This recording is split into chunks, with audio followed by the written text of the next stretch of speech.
ओम नमो भगवते वासुदेवाय। स्वागत है आपका हमारे चैनल पर। आज के इस वीडियो में आप जानेंगे चैत्र मास की पहली एकादशी कब है, किस नाम से जानी जाती है और व्रत किस दिन रखना है, व्रत का पारण किस दिन करना है। इस सभी के बारे में आज के इस वीडियो में आप जानेंगे। तो इसी प्रकार की जानकारियाँ प्राप्त करने के लिए, सभी प्रकार की व्रत कथाएं सुनने के लिए और हमसे जुड़े रहने के लिए आपको केवल हमारे चैनल को सब्सक्राइब करके बेल आइकन को प्रेस करना है और आज की वीडियो अच्छी लगे तो लाइक करना है और शेयर करना है। तो देखिए, हर महीने 2 एकादशी होती हैं, एक शुक्ल पक्ष की, एक कृष्ण पक्ष की।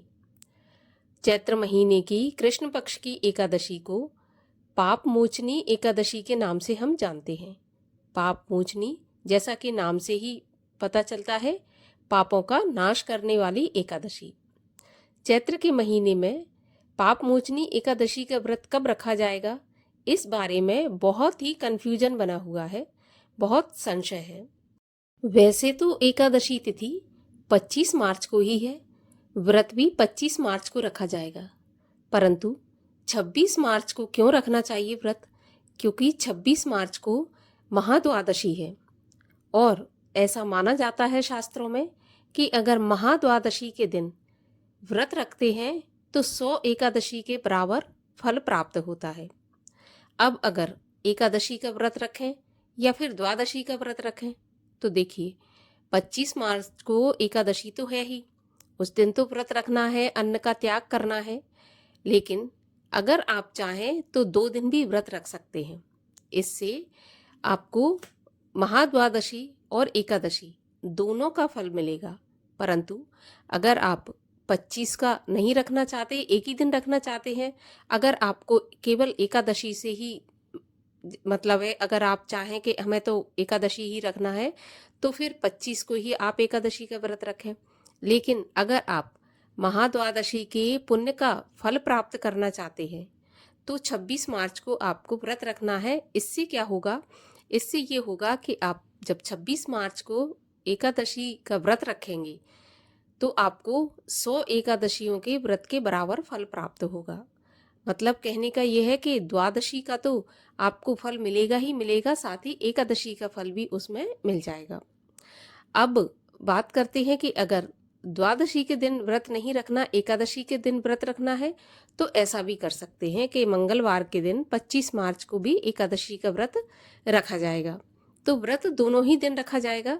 आप चाहें तो दोनों दिन रख सकते हैं, आप चाहें तो एक दिन रख सकते हैं, आप द्वादशी का भी रख सकते हैं, अगर आप चाहें तो केवल एकादशी का भी व्रत रख सकते हैं।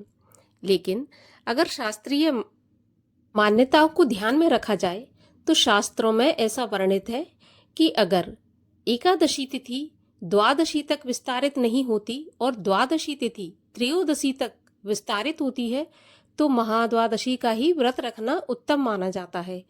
महाद्वादशी का व्रत रखने से ही हमें एकादशी के व्रत का फल भी प्राप्त हो जाता है।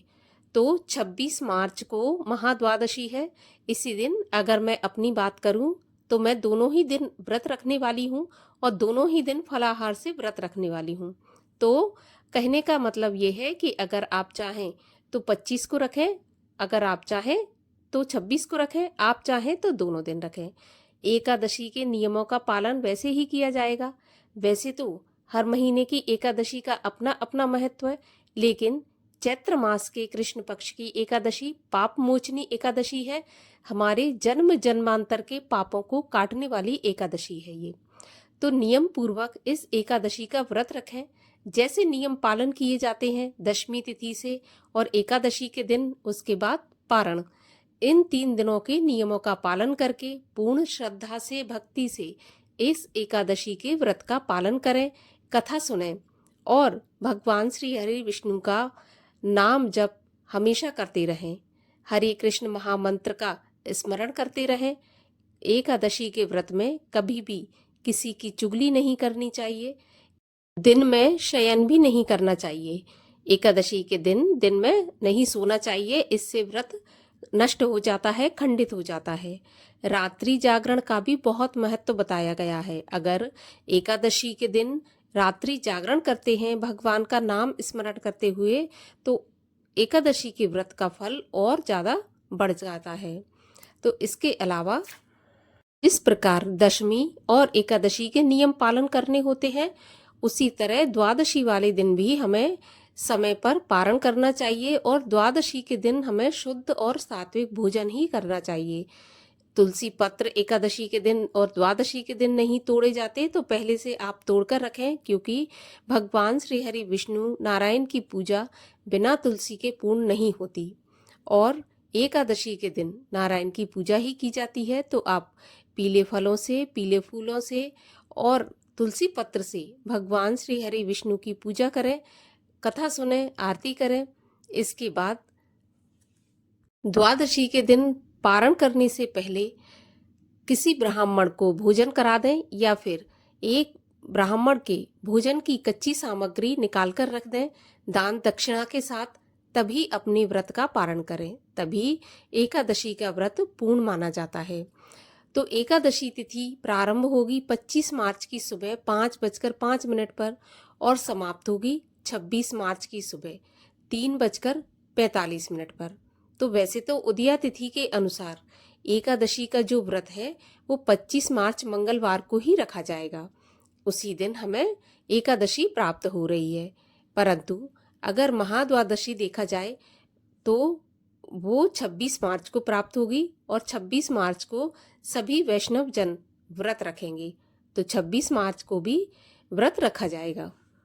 अब जो भी भक्तगण 25 मार्च को एकादशी का व्रत पालन करेंगे वो 26 मार्च को व्रत का पारण करेंगे और पारण का शुभ मुहूर्त रहेगा 26 मार्च को सुबह 9:14 से 10:56 तक। इस समय पर पारण करना है। अगर किसी भी कारण से सुबह पारण नहीं कर सकते तो दोपहर में 1:31 से और 3 बजे तक व्रत का पारण किया जा सकता है। लेकिन जो भक्तगण 26 मार्च को अपना व्रत रखेंगे उन्हें 27 मार्च को व्रत का पारण करना होगा और 27 मार्च को व्रत के पारण का जो समय है वो रहेगा सुबह 6:22 से 10:29 तक। इस समय पर व्रत का पारण करना है। वैसे तो एकादशी के व्रत का पारण त्रयोदशी में नहीं किया जाता, परंतु जब महाद्वादशी हो तो त्रयोदशी में व्रत पारण करने का कोई दोष नहीं माना जाता। त्रयोदशी में व्रत का पारण कर सकते हैं।